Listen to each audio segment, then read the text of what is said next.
Queridos hermanos, bienvenidos a esta octava parte de nuestra serie de la vida en el Espíritu. Hemos querido proseguir con los textos después del 16 al 26 porque hemos encontrado riqueza también en lo que viene a continuación, porque son las acciones prácticas de las que nos lleva la vida en el Espíritu a practicar en la comunidad y específicamente en la comunidad de la Iglesia. Tal y como dijo el hermano Ricardo Green la semana pasada, estamos hablando de que el fruto del Espíritu o el carácter que produce el fruto del Espíritu nos lleva a hacer cosas. Es el Espíritu quien nos impulsa y nos lleva a hacer cosas. Y el día de hoy en particular vamos a estar hablando de cómo amonestamos a otros en el Espíritu. Y cómo somos amonestados también, de paso nos enseña eso. Y la enseñanza del día de hoy está basada en Gálatas 6, verso 1, para que lo puedan buscar. Gálatas 6, verso 1. Voy a leer el texto y luego tendremos un momento de oración antes de comenzar la exposición misma del pasaje. Dice así: Hermanos, si alguno fuere sorprendido en alguna falta, vosotros que sois espirituales, restauradle con espíritu de mansedumbre, considerándote a ti mismo, no sea que tú también seas tentado. Señor, te agradecemos por el poder estar un domingo más tratando de contemplar tu gloria por medio de la Escritura. Ayúdanos a, por medio de este pasaje, el poder aprender lo que tú nos quieres enseñar acerca de la vida de la Iglesia y la comunidad en el Espíritu, Señor. Ayúdanos a ser humildes para considerar tu palabra, para considerarla como una verdad inquebrantable para nosotros, para que podamos vivir conforme a lo que tú quieres, Señor, y darte gloria por medio de nuestras vidas. Te ruego todo esto en Cristo Jesús. Amén. Como ya les mencioné, el propósito de esta exposición es aprender cómo amonestamos a otros y cómo somos amonestados en el Espíritu. Y decimos en el Espíritu porque hemos estado hablando de que todas las cosas, tanto lo que somos, lo que hacemos, nosotros no lo hacemos en nuestras propias facultades, sino que lo hacemos en el poder y en el control y en la guía del Espíritu Santo.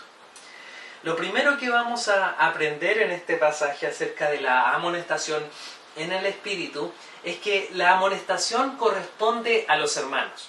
¿A qué te refieres con esto? Fíjense cómo comienza el versículo 1 cuando dice hermanos.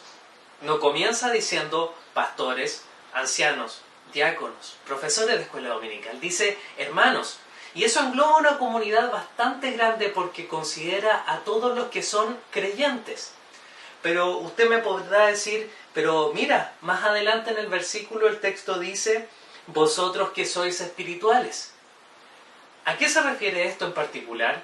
Porque personalmente a mí siempre me dijeron que los que son más espirituales, cuando habla la Escritura está hablando de alguien que son más maduros, que llevan más tiempo en la fe, que son los pastores, los ancianos.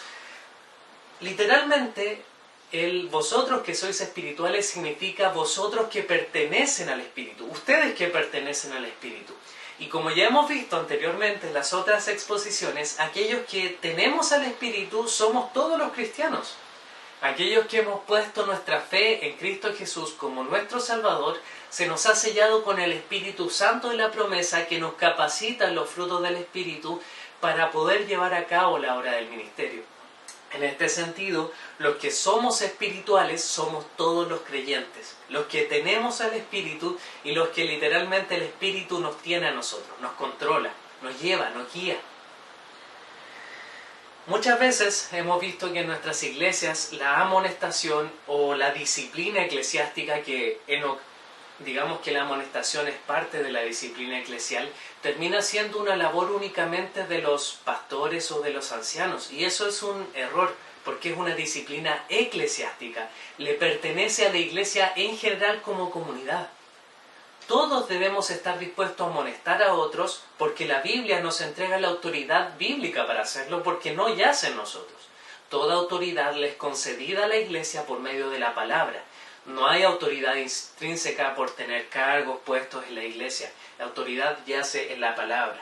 Por tanto, cuando nosotros estamos pensando y viendo que alguien cae en pecado, nosotros como hermanos, cualquiera de nosotros tiene la responsabilidad de amonestar al otro.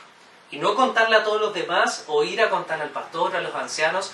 Podemos pedir consejo para saber cómo abordar una situación sin mencionar nombres, porque debemos tratar de reducir el pecado a la menor cantidad de gente posible para que no se expanda, no se generen chismes, y yo confrontarlo inmediatamente para que se pueda cortar de raíz. En este sentido entendemos que el texto comienza con un énfasis diciendo que la amonestación corresponde a los hermanos, a todos nosotros, a todos los creyentes, especialmente en una comunidad local, es nuestra responsabilidad. En segundo lugar, el texto avanza y nos dice en qué situación tiene que darse la amonestación.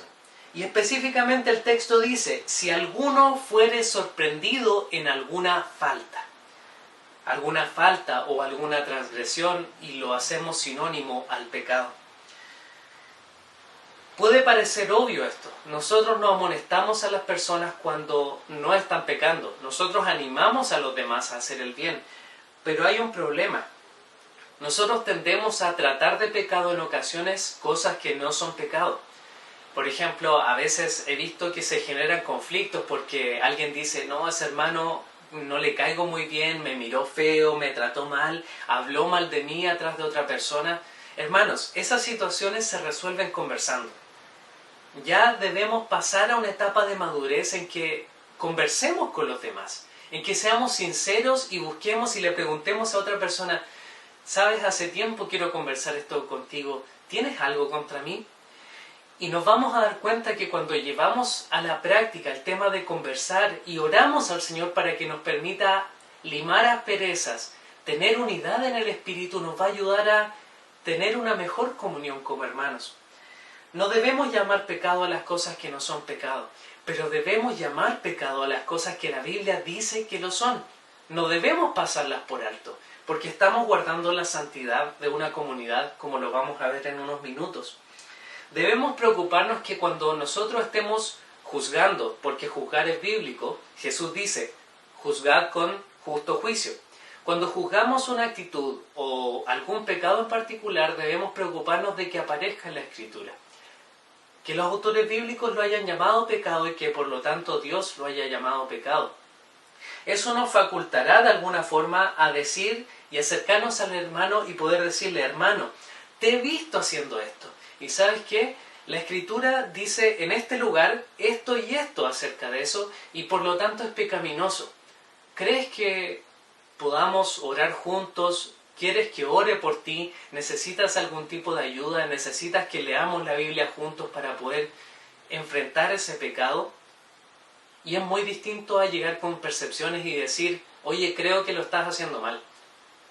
Es muy distinto cuando nosotros utilizamos el poder de la palabra que tiene la facultad de transformar los corazones de las personas a la hora de confrontar.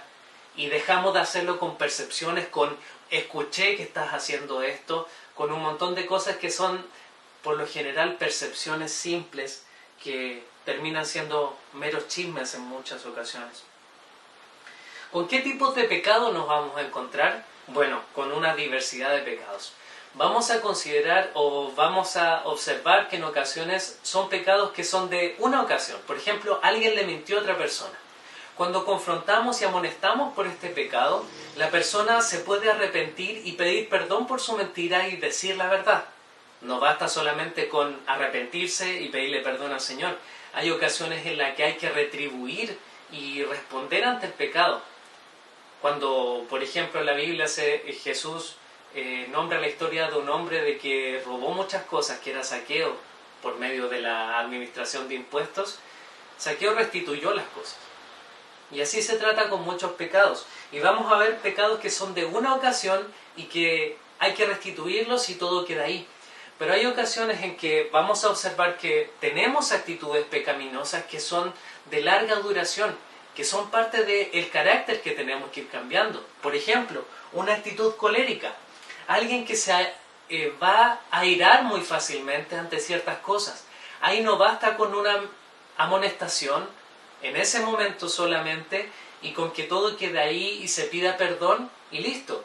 Lo que vimos fue una reacción, pero hay un pecado que tiene que ver con la transformación del carácter, por tanto va a necesitar un trato mucho más largo y ayuda de otras personas. Leer la Biblia juntos. ¿Qué dice la Biblia en cuanto a la ira? cómo nosotros calmamos y reprendemos a nuestro espíritu por medio de la palabra, cómo nosotros nos controlamos, cómo tenemos más templanza, cómo tenemos más mansedumbre.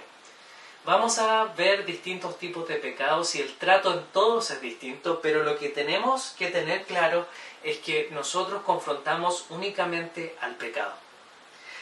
En tercer lugar, el texto nos enseña que la amonestación tiene por propósito preservar la santidad de la iglesia y restaurar al hermano. Este primer propósito de preservar la santidad de la iglesia no se ve explícito en este pasaje, pero es implícito y es explícito en otro lado de las Escrituras. ¿Por qué preservar la santidad de la iglesia cuando yo amonesto a alguien más? Porque cuando nosotros nos identificamos como creyentes, parte de una iglesia local, que es la iglesia visible de Cristo en la tierra, nosotros nos identificamos con Él. Por tanto, cuando la gente nos mira, nosotros nos bautizamos y la razón del bautismo es la identificación pública con la fe.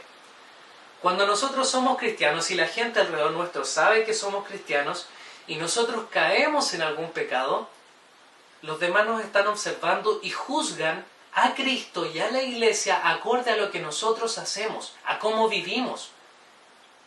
Entonces, cuando nosotros pecamos, hay ocasiones en que al mundo le va a dar lo mismo porque su moralidad está trastocada. Pero hay ocasiones en que nos van a decir, lo he sufrido y sé de otros que lo han sufrido, que nos van a decir, oye, ¿tú no eres cristiano? Y eso duele mucho, porque es verdad. El mundo demanda de nosotros que seamos la sal y la luz de esta tierra, incluso cuando ellos no están de acuerdo con esos valores. Nosotros llevamos el estandarte de Cristo, somos columna y baluarte de la verdad, y en ese sentido nosotros al amonestar a los demás o al ser amonestados buscamos preservar la santidad de la iglesia. Pablo en Efesios menciona en Efesios 5, 27, si mal no recuerdo, de que Cristo presentó a su iglesia delante de Él como santa, pura y sin mancha. Y así nosotros debemos procurar que cada uno que es parte de esa iglesia pura, santa y sin mancha, guarde la santidad de Cristo y de su iglesia, porque Él es santo. Como está escrito, sed santos, porque yo soy santo. Y el segundo propósito por el cual nosotros amonestamos o somos amonestados, que se encuentra explícito en el texto del día de hoy, dice así: Hermanos, si alguno fuere sorprendido en alguna falta, vosotros que sois espirituales, restauradle. Y el propósito de eso, y el segundo propósito del cual íbamos a hablar, es que hay que restaurar al hermano. No es solamente amonestar, hay que restaurar al hermano. ¿Qué significa esta palabra tan simple que la hemos utilizado tantas veces y que en ocasiones se ha guardado detrás o debajo de la alfombra cuando se disciplina a algún hermano en la iglesia? Restaurar en el uso bíblico se traduce de distintas formas. Por ejemplo, en Mateo y en Marcos se está hablando acerca de los discípulos antes que los llamara Jesús y se dice que un par de estos discípulos estaban remendando sus redes en la orilla del mar. Remendar las redes se traduce en Gálatas como restaurar, remendar, como volver algo y curar algo que había sido herido. En el caso de las redes, se arregla algo que se había hecho un desperfecto, que se había roto. En otros lugares se utiliza como volver algo a su posición original. Hay algunos que son muy obsesivos con sus cosas, que les molesta cuando alguien las mueve de un lugar a otro. Algunos tienen este tipo de TOCs, por ejemplo, que no se les puede mover algo de un solo lugar. El control remoto tiene que estar en ese lugar. En este caso, cuando hablamos de restaurar, también estamos hablando de volver algo a su posición original. Estas analogías son súper poderosas y bellas a la vez. ¿Por qué? Porque reflejan la realidad del pecado y cómo impacta en el corazón de nosotros. El pecado causa daño en nosotros, rompe nuestra santidad, rompe esa comunión íntima con Cristo, que nosotros ya la tenemos y estamos unidos a Él permanentemente, pero al final nosotros cortamos esa comunicación con el pecado. Nosotros hacemos una falla y no lo estamos siguiendo su mandamiento, no lo estamos considerando un amigo cuando pecamos. Entonces nosotros, cuando buscamos restaurar a otro, estamos buscando de que cure esa herida que causó el pecado. Ya no estamos buscando que deje de hacerlo, buscamos de que esté bien, Es distinto, nos preocupamos por él. No solo le decimos y nos vamos, nos preocupamos porque él pueda ver cómo se arregla esta situación. Oramos por él, leemos la Biblia con él. Y también la otra analogía que se utilizaba, que era volver algo a su posición original, es que restaurar significa volver a alguien a su posición de santidad, porque los cristianos somos declarados santos y justos en Cristo. Y cuando nosotros pecamos, digámoslo así, que temporalmente, no posicionalmente, nos movemos de la posición de lo que somos. Y al amonestar a otro, o al ser amonestados, lo que buscamos es que vuelva a la posición correcta de santidad. Esos son los propósitos que se desprenden en otros textos y en este texto acerca de el amonestar y el por qué amonestamos. Amonestamos porque buscamos preservar la santidad de la iglesia y somos amonestados por eso. Y amonestamos también porque buscamos restaurar también al otro, o ser restaurados nosotros. Y en cuarto lugar, el texto nos va a enseñar con qué actitud nosotros nos acercamos a la amonestación. Y específicamente al final del texto habla varias cosas acerca de eso y dice que debemos restaurarle ¿cómo? Con espíritu de mansedumbre, dice el pasaje, considerándote a ti mismo, no sea que tú también seas tentado. Se nos habla de un espíritu manso, no soberbio. Un espíritu que busca y se acerca con temor y con reverencia. Porque nosotros vamos a exponer el pecado de otro y vamos a hablar del pecado de otra persona, pero no lo hacemos como jueces, lo hacemos como quien también es susceptible al pecado. No nos levantamos como impecables delante de los demás porque somos débiles. Si nosotros hacemos esto, lo hacemos en la autoridad de las Escrituras y no levantándonos como jueces de otros, como si fuésemos mejores que otros. Debemos dejar de lado la soberbia a la hora de amonestar y ser mansos. Y asimismo se nos dice que debemos considerarnos a nosotros mismos, no sea que también seamos tentados. ¿Qué significa el considerarnos a nosotros mismos? Antes de amonestar a alguien, pensemos en cuán débiles somos, en que nosotros también somos susceptibles a caer en el pecado que el hermano acaba de cometer. Cuando nosotros pensamos y vemos nuestra debilidad a la luz de las Escrituras, nosotros vamos probablemente a acercarnos con más humildad a amonestar a otra persona. Va a cambiar nuestra actitud, vamos a ser distintos, nos vamos a acercar con temor ante esas circunstancias y vamos a orar al Señor porque nosotros somos también débiles y le vamos a decir: Señor, guarda mi corazón de juzgar a otro, porque yo también soy débil, yo también puedo caer en ese pecado, o yo también caí en ese pecado. En ese sentido nosotros debemos cuidar de que tanto lo interno de nuestro corazón y lo externo no reflejen soberbia, sino lo hagamos con mansedumbre y considerándonos a nosotros mismos como débiles. Pablo escribió en 1 Corintios 10, verso 12, así que el que piensa estar firme, mire que no caiga.